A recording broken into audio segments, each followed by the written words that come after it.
Videohan ka na po.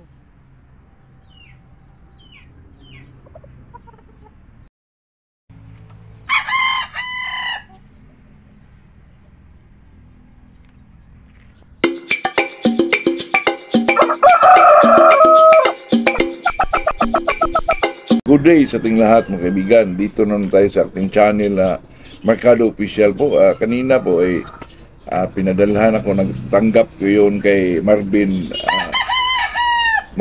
Manlupig. Yung ano niya, yung parang leader mga kaibigan na nakapurma talaga, maganda po. Tsaka pinadala niya tayo ng mga video.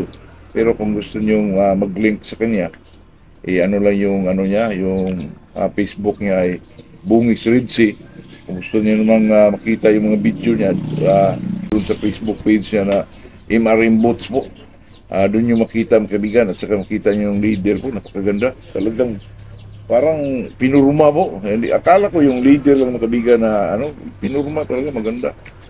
At saka kung interesado kayo sa mga gamit na kung ano man yun, just contact him, Marvin Manlupig. May Facebook naman siya na Bungis Ridsi. Yung Facebook page niya ay Limarimbot. So lang po. Itong pag-usapan natin mga kaibigan, itong tungkol sa paglilinaw tungkol sa demon driver at epekto nito. Pwede ba ibigay kahit kondisyon ng manok mo? May kasi mga kaibigan na content ko na to. Ilang bisis na kasi may nag-comment na naman mga kaibigan. Siyempre, tayo naman ay ito kasing mga kaibigan, bago tayo mag-umpisa pala, ay shout out tayo kay Sydney Dagasa, Edie Pinida, Tarlac, Mugat Dama. Kaibigan natin to, taga Davao. Good morning sa iyo, boss. Itong pag-usapan natin ay itong demon driver, epekto nito. Pwede ba ibigay kay kondisyon ng manok? Ito kasing demon driver mga kaibigan ay na-content ko na ito dati. Ito kasi hindi mong driver. Ito yung maliit na parang kaplita mga kaibigan. Capsule talaga. Pag ibinigay mo ito sa akin dati, pag may away, kasi ginagamit ko lang ito mga kaibigan. Kung may laban ka na, hindi mo ba expect mga kaibigan na maglaban ka? Ito ang gamit ng kaibigan. Pero medyo mahal lang. Siguro mga 100 plus mga kaibigan. Kasi ang nasabi ng dito ay daw ang epekto.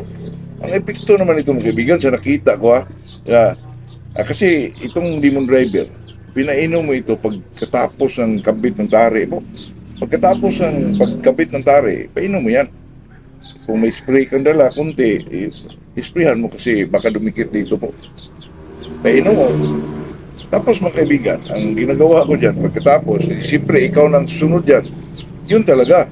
Siguro mga 5 minutes o 8 minutes mga kaibigan, kasi pag-akyat mo dun sa rueda, medyo, pa yan, i-plasta pa yung mga pusta dyan, mag-heating pa sa manok, di ba? Sa nakita ko naman mga kaibigan, yung pinapalakad-lakad ko, parang kalmado lang ang manok po. Hindi balisa, hindi. Siguro, hindi pa siguro masyadong nakapasok o nakipikto. So sa tingin ko, napakakalma ang manok po, totoo yan. Pero nung, mo ng kaibigan, yung talagang binitawan mo na, tapos lalo na pag masugatan, grabe mga kaibigan, napaka-wild ng manok po, grabe pumalo. Totoo yan mga kaibigan, hindi ho ito sabi-sabi lang po, hindi ho ito usap-usapan para ma-enjoy lang, hindi po. Totoo yan. Tsaka experience ko ilang beses hanggang ngayon mga kaibigan. Pag may mga laban ako na hindi mo inihanda ang manok, yung talagang yung talagang hindi hinihanda, parang nilaban mo lang kagad. Kasi may nag-utsok sa'yo mga kaibigan. Pag inuman kayo, di ba ganun talaga yun. Yun ang gamitin mo kaibigan. Hindi yun ang gamitin mo, depende lang sa'yo. Pero ginamit ko na yan kasi may nagtanong sa akin kung ano daw ang epekto nito.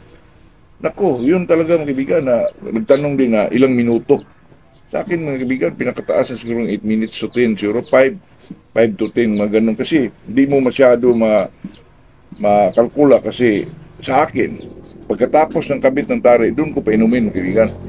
Pero siguraduhin ko yan na ako na talagang susunod na maglaban po. Pagkatapos ng kabit ng tari, painom mo na. Di doon, maakyat ka. Kaya siyempre, pinapaano pa yung planchada pa yung mga bit doon. Tsaka, kung medyo malaki, may pa, siguro mga umabot siguro ng 8 minutes mga kaibigan.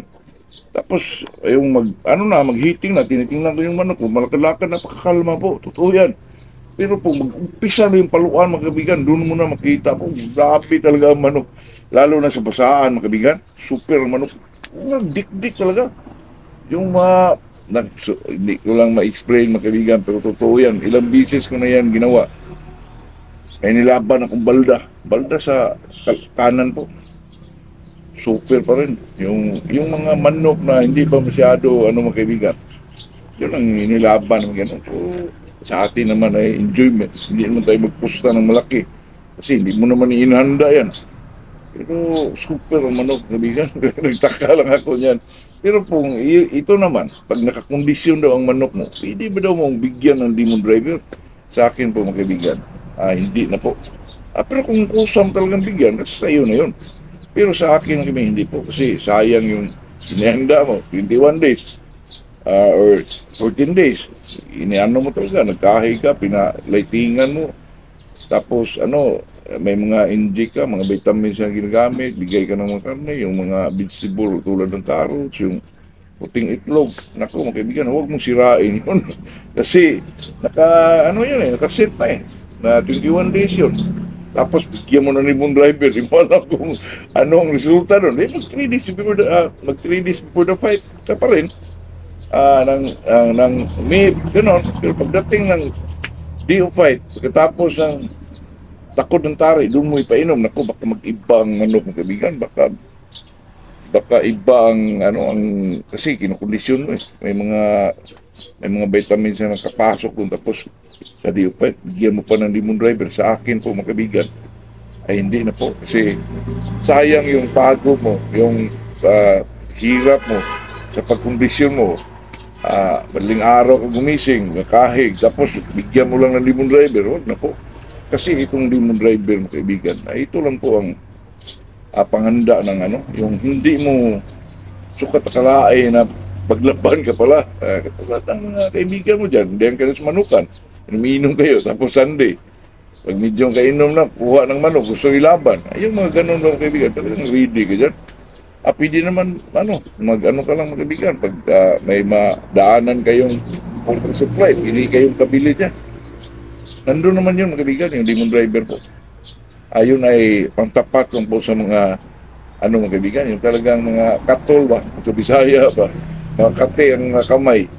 Pero, so far mga kaibigan na gumagamit ako ng yung demon driver po, wala ho ako nakitaan na medyo lasing ang manok, yung hindi maayos. Talagang mga kaibigan, super, parang gagamba kung ito, baka nangyari lang sa akin na hindi naman tayo masigurado, baka kung bumili kayo ibang resulta.